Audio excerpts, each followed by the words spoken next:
Hi, my name is Sergio Gonzalez, and this presentation is about the ongoing problem of burial rights for indigenous people, in this case for the Kumeyaay Nation, with the current U.S. border policy, which got more attention under the Trump administration in the year 2020, but is still ongoing as of late 2023. Okay, the question is, should border security outrank indigenous rights? The answer is simple, to whichever side you are on. The U.S. would rather want a secure border. The indigenous people want rights, as they deserve them rightfully so. Now imagine how this problem could be fixed. Well, there is an answer. Customs and Border Patrol need to reach out to the nations and work together in figuring out what to do with the remains in the burial sites before continuing construction and desecration. The government is breaking the law by disregarding the Native American Graves Protection and Repatriation Act, NAGPRA, which Congress enacted in 1990 to protect and safely relocate Native burial sites. The Department of Defense says that they are allowed to waive these laws regarding heritage sites because the wall construction is a matter of national defense. This is unjust and a means to a never-ending issue. Those that suffer the most will be the indigenous peoples. Who are the Kumeyaay? The Kumeyaay Nation extends from San Diego to Imperial counties in California to 60 miles south of the Mexican border. They have been in this area dating back 10,000 years. Like many indigenous people, the Kumeyaay were forced off their ancestral lands. They were sent to missions and they were sent to boarding schools. They were trying to kill the Indian and save the man. Through the colonization methods of resistance, fighting for their lands and culture, and overall identity revival, they were able to fight colonialism. Yet nearly all the Kumeyaay lands were taken into private ownership or made into U.S. government holdings. Today, Kumeyaay tribal members are divided into 12 separate bands. Also, the allocated tribal reservations through federal treaties in California are approximately 500,000 acres. This border split the Kumeyaay Nation in half. The indigenous peoples of the Americas prospered and used their lands, challenging the pristine myth, which is the European perspective or propaganda, that the natives were nothing but barbaric savages not using their land to the fullest extent. The doctrine of discovery established a religious, political, and legal justification for colonization and seizure of the land not inhabited by Christians. This was the justification for invasion.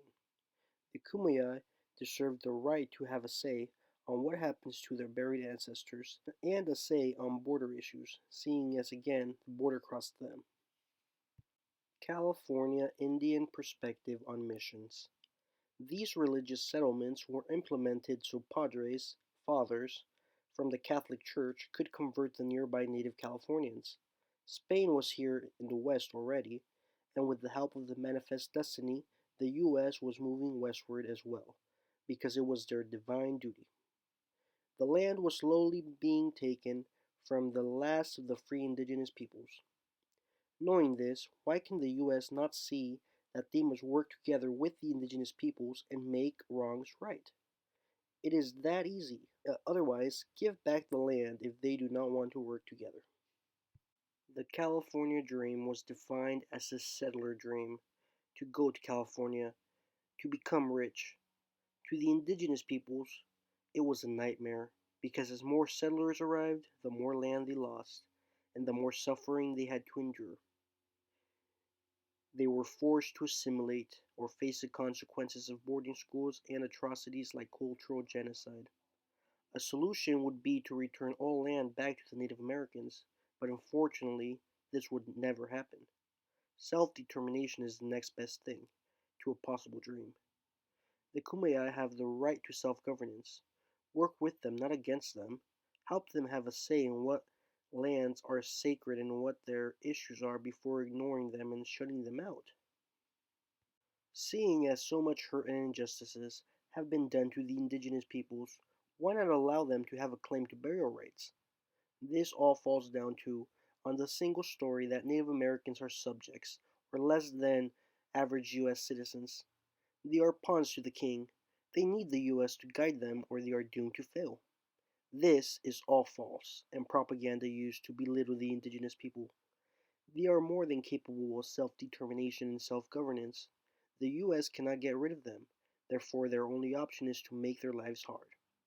We must all, as a community, step out of this mentality and see these groups as self-governing nations.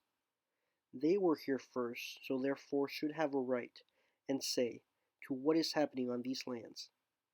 They should be they should not be left out and have every right to protest. Finally, we have to answer the question, should border security outrank indigenous rights? The answer is no. Human rights should always outrank any problem. There is no ignoring and jumping over hoops to build over sacred land and desecrate burial grounds. Just because there is a president who is paranoid, indigenous voices matter. Pay attention to them, as this land is and will forever be their land. Thank you for listening.